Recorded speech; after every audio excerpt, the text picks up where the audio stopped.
Direct Connection is made by MPT to serve all of our diverse communities and is made possible by the generous support of our members. Thank you.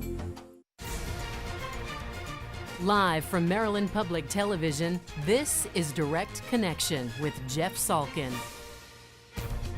Good evening. Welcome to your Direct Connection. We begin tonight on this Valentine's Day with news of the heart.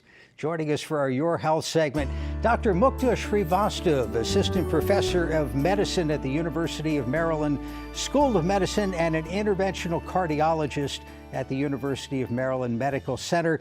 Doctor, delighted you could be with us on this Valentine's Day, which is also Heart Month for the Heart Association, and they're running something called a Go Red campaign. Tell us about that. Absolutely, Jeff. Thank you for having me. The American Heart Association's signature women's initiative is the Go Red for Women campaign. And this is a comprehensive campaign to raise awareness of the burden of cardiovascular disease in women. We know this remains the leading cause of mortality in women, ahead of breast cancer and other gynecologic cancers. But in particular, emphasizing that some of these deaths are preventable with timely recognition of events such as heart attacks and strokes, as well as more aggressive upfront risk modification. And so this means making interventions that can reduce the risk that a woman ever experiences a heart attack or a stroke in her lifetime through interventions earlier. And so this is sort of the focus of this campaign. Broader initiatives are also to increase inclusivity of women in research trials that often predominantly enroll men, and to focus on specific areas that impact women, like maternal cardiovascular mortality and some of the mortality associated with conditions that mostly impact women, such as lupus or rheumatoid arthritis. So really a timely and very impactful campaign. Doctor, let me pick up on what you said about timely recognition, because what you do when you're not teaching is you work in a catheterization lab, which is where you save lives. You interrupt heart attacks by catheterizing somebody and using the catheter to bust up a clot or put in a stent. You know better than anybody how important it is to get somebody into that lab quickly. Absolutely. And so it's been long recognized that women sometimes do present atypically with heart attack symptoms. They may not always have the classic chest pain in the center of their chest. Sometimes it's jaw pain. Sometimes it's shoulder pain. Sometimes it's a significant heaviness or just fatigue. And women are more likely to present with multiple symptoms rather than a single symptom of chest pain. So having that awareness, one, that women may present differently.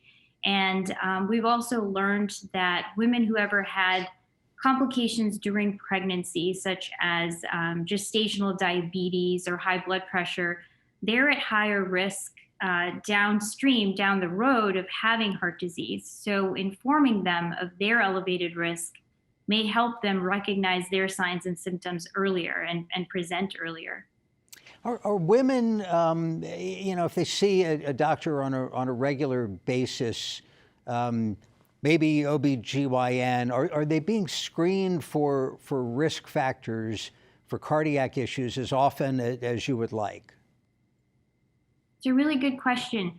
I think a lot has been done in the recent decade, and more recently, there's an entire field called cardio-obstetrics, which is kind of a marriage of OB/GYN specialists and cardiologists to really partner and recognize these risks, because oftentimes women are primarily seeing as their primary care, even in OB/GYN.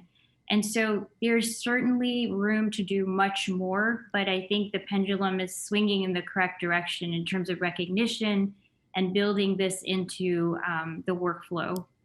Let me remind our viewers, if you have a question for the doctor, anything on heart disease, give us a call at the number on the screen, or you can send an email to livequestions@mpt.org. Doctor, we think about lifestyle risk factors for heart disease. diet and exercise and smoking and all that. The advice for patients still pretty much the same. What would you say? Yeah, I think a lot probably focuses on those core items you mentioned. Smoking cessation is probably number one on any list. When we're doing lifestyle modification, people often ask about the best diet, and there's a lot of research looking at plant-based diets, but these can be tough to adhere to.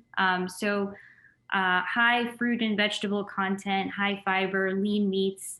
These are staples that really haven't changed as far as a good diet. We're also recognizing really the role of stress and depression, and there's an undeniable link between cardiovascular disease and stress and wellness. And certainly during this pandemic, we have seen stress levels increase in all different facets of life. So finding stress management strategies is also really paramount. Phone call from Montgomery County. This is Marcia. Marcia, thank you for calling. Go ahead. What does genetics play in heart disease? What part does it play? Marcia, would you mind repeating that? What part does genetics and race play in heart disease? Great question. The phone broke up a little bit. Appreciate the phone call. Doctor, how much is genetics, particularly in the racial context? Thank you for that question. That's really important to highlight. Genetics plays a really strong role. We'll often meet patients who are a little demoralized if they do have a stroke or a heart attack because they really have done many things in their lifestyle to prevent heart disease. And there is certainly a link with familial heart disease history that'll also apply to people that have heart failure or cardiomyopathies. There's genetic links. There's links to why people develop hypertension or high blood pressure and why they have high cholesterol, both of which are strongly linked with heart disease. So there is a role genetics plays. And the good news is that a lot of very effective medications exist to target these particular areas despite the genetic predisposition. And then you bring up all of this in the context of race. And so we do recognize that certain groups have a higher incidence of cardiovascular disease. And we haven't fully clarified, what exactly causes that. Is it that there's more hypertension and diabetes in those groups? Is it access to healthcare? Is it delivery of healthcare? Or is it really a combination of all those factors? And it's most likely, the last one. When you think about cholesterol, you think about maybe somebody who quits smoking and their lung function improves over time. In the world of cardiology, if somebody's able to improve their cholesterol or other factors that might be building up plaque in there, does it get better, or you're just trying to prevent it from getting worse? We have tried to determine, can you reverse, heart disease? If you have plaque built up, can you make a significant difference in the actual burden of plaque? And that is hard to demonstrate because some of the ways to even look at that plaque are invasive. But what we do know is if we follow two people, one who may have identical risk factors in cholesterol, and one does get on medical therapies for high cholesterol and does make the lifestyle changes, at least in the trials that we have to guide us, there is a difference in how many of those people develop heart attacks or strokes down the road. So it does make a difference in clinical outcomes. And that's what we're most interested in. Does that person actually have a heart attack or stroke down the road? And when we're talking about exercise, are we talking, what's the threshold for meaningful exercise? Does it have to be high intensity? Can it be a slow stroll? Does it have to be a speedier walk? What do you advise patients? That's a great question, because the great news is we do see research and data that even 6 minutes of high intensity exercise a day does have impacts on your health. It doesn't have to be aggressive, intensive exercise multiple times a week, but if you're able to work in some type of regular activity daily, and even if it's short bursts, that has some downstream effect. And walking is probably one of the best exercises, particularly if you walk in a group or with partners. There's just multiple ways in which that's really beneficial. Viewer emails to ask if there's controversy about saturated fats and health. So, if I'm understanding correctly, is saturated fat purely bad? What I advise patients is that everything is good in moderation. So if people really like their steak or a burger, I never tell a patient they need to completely eliminate that from their diet. But we do know if you're having very saturated fats frequently or on a daily basis, that probably is going to impact your cholesterol panel. But if every now and then, you want to so-called splurge on a meal, I at least advise patients that that's really fine, because that's what's reasonable. That's what you can sustain in the long term.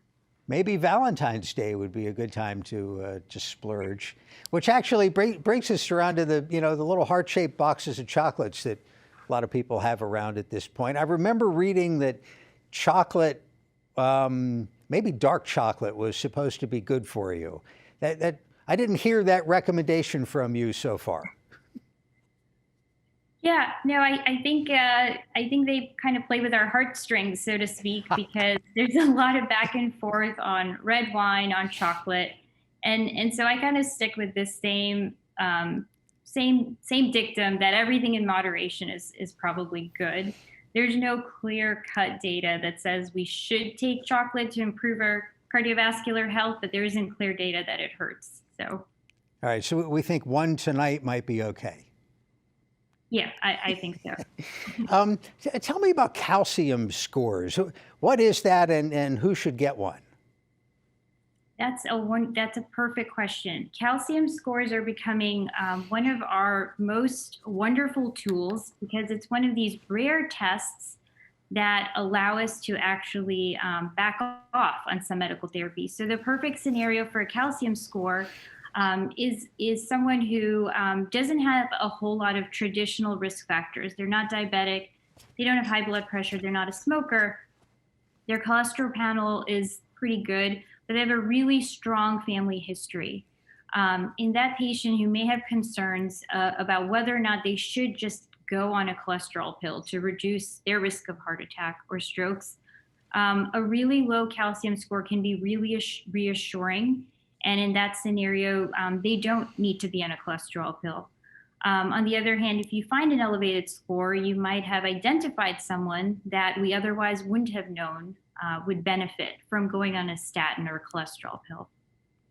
What's new in the cath lab? What's happening in terms of technology, being able to do more high-tech things in a less invasive way? And the cath lab is a very exciting space. So, what we can do in terms of opening up blocked arteries continues to advance with more tools to break up calcium. But really the area that's been expanding the most rapidly is an area we call structural heart disease. And this is where we are able to replace heart valves through a catheter inserted into an artery or vein of the leg. And we've heard a lot about TAVR, which is a valve that is used to replace the aortic valve. But we're now finding that the other valves, there are 4 of them, they're emerging technologies to treat 3 of the 4 heart valves in adults, and actually in children, the 4th valve as well. And so this really opens up this whole space for being able to address something that we could only do with open heart surgery in the past. Have you seen over the course of the pandemic a a change in who was coming to you, who was being brought to you in the cath lab. The idea that people were delaying either routine health care or delaying seeing a health professional, coming to a hospital if they were having chest pains because they were concerned that the hospital was full of COVID. Did that change, the type of patient that you were seeing for emergency care, not the valve work? Yeah, absolutely. We did note early in the COVID experience, patients delayed seeking care, and even hospitals halted non-emergent procedures and surgeries. And there was this messaging that minimizing your stay in the hospital was desirable to minimize the risk of transmission. But there has been a real shift really in the last 12 to 16 months. We have such tremendous access to testing now and PPE that we didn't have earlier in the pandemic. And so hospital messaging, maintains, and we also have data now from earlier surges where non-COVID mortality did go up because patients were not coming in, not presenting, and then coming in late to the hospital when they were really critically ill, even with non-COVID illnesses.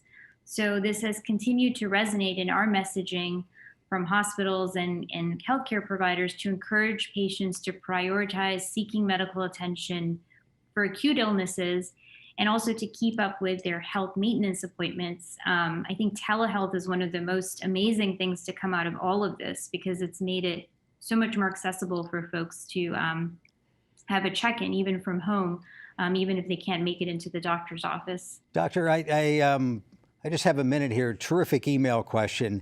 The viewer wants to know, what can I do beyond daily walking, a careful diet, high in vegetables, low in saturated fats, still has high cholesterol and a family history of heart disease and heart attacks, and the viewer takes a statin also?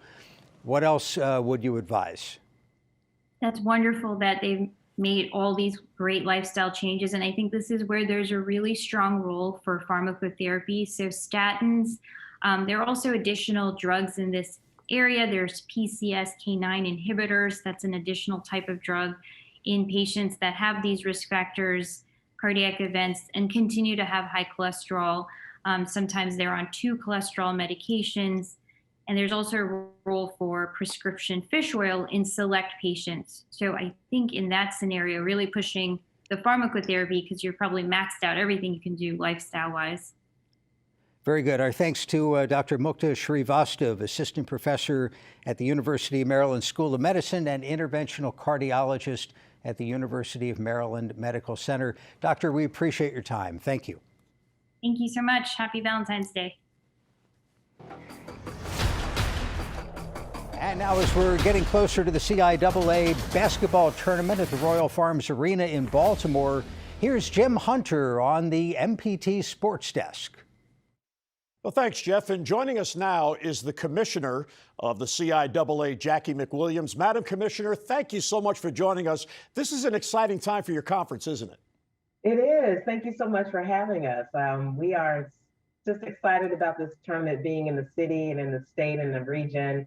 CIAA is coming, and we're gonna take over as best as we can. Now, this is the first time since 1952 that your conference is coming to have its tournament in Baltimore. Why the switch, and why did Baltimore get lucky? You know, the timing. Our board wanted to go out to bid. We had been in Charlotte and in this area for a very long time, 15 years. So the board really wanted to go out to bid. Some of our institutions that are in the northern area, Bowie State is our host, Lincoln's not too far, Virginia State, Virginia Union, wanted the opportunity to at least have some of their fans and alumni in this area to come to the tournament. So now, you know, we're dealing with this Northeast and this side of the world right now to be a part of the CIAA that has not had the same opportunity in years. As you said, 1952 was the last time we've been in the Baltimore, Maryland area.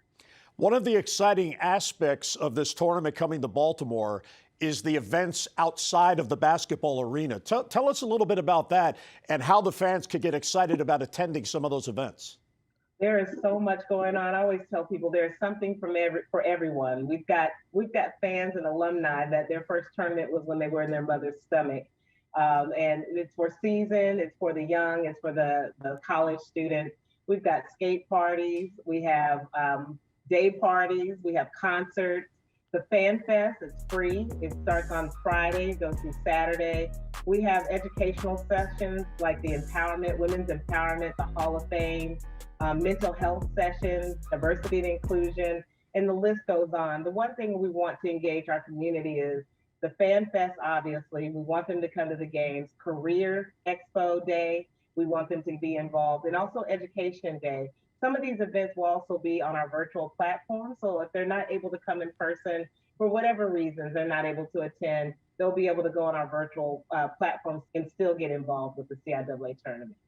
Now, you have some basketball legends as alumni of some of the schools in your conferences. Will some of those legends be in Baltimore and be able to mingle with the fans?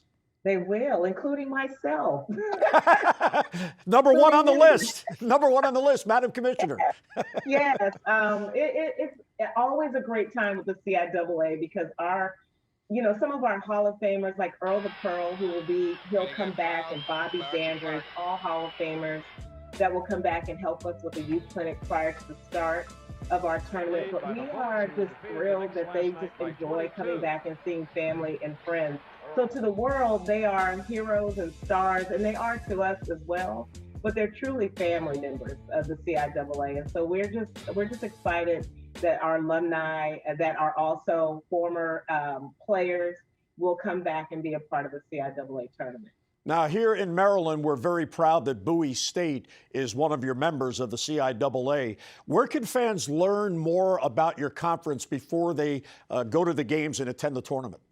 If they go on the CIAA site, we have everything plus more. I mean, and if you follow us on our social media platforms, CIAA Sports, on any of the platforms, you can learn everything about the CIAA. But on our website, we have every school highlighted. You can just go to that school, pick up Bowie State, and get all facts and figures, and really learn more about our institutions. I mean, ultimately, we want our fans and the students that come to the tournament in the community to see the value of our 12 historic institutions.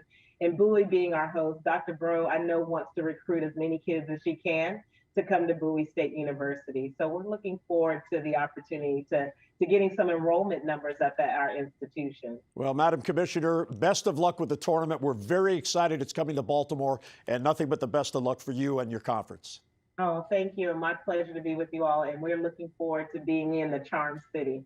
Jackie McWilliams, the commissioner of the CIAA. Jeff, let's send it back to you. Jim, thank you. Now over to Mark Gray with Earl the Pearl Monroe, the basketball legend who helped to bring the tournament to Baltimore. Back to Baltimore now. We're going to almost be walking in the footsteps, if you will, of greatness when this tournament tips off.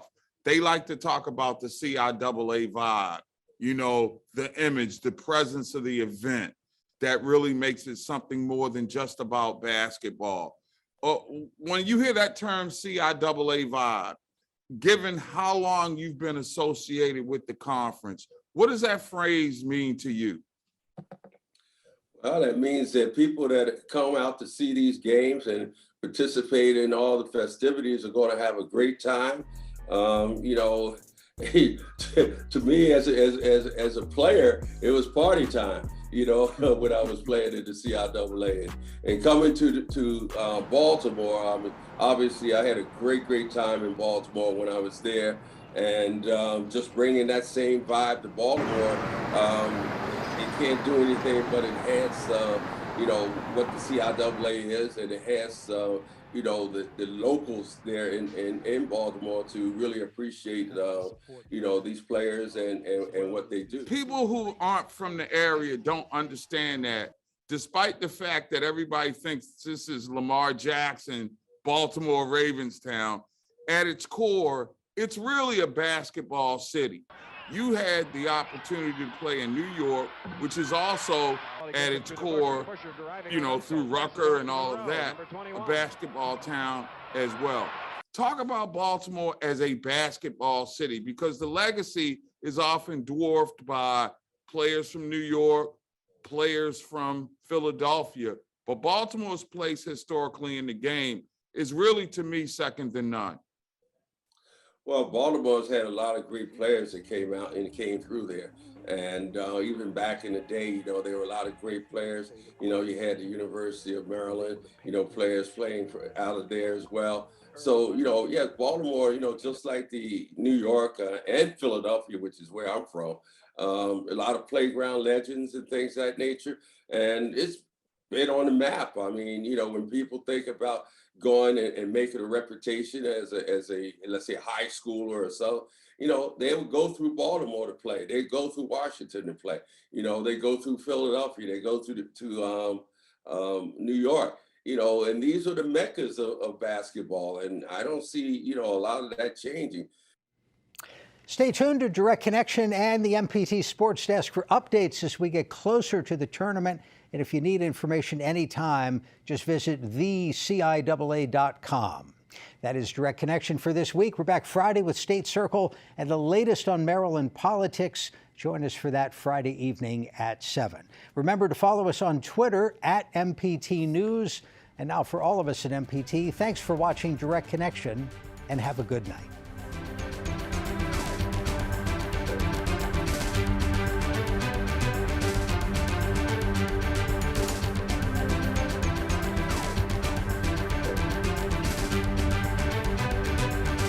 Your health segments are a co-production of Maryland Public Television and the University of Maryland Medical System. This program was made by MPT to serve all of our diverse communities.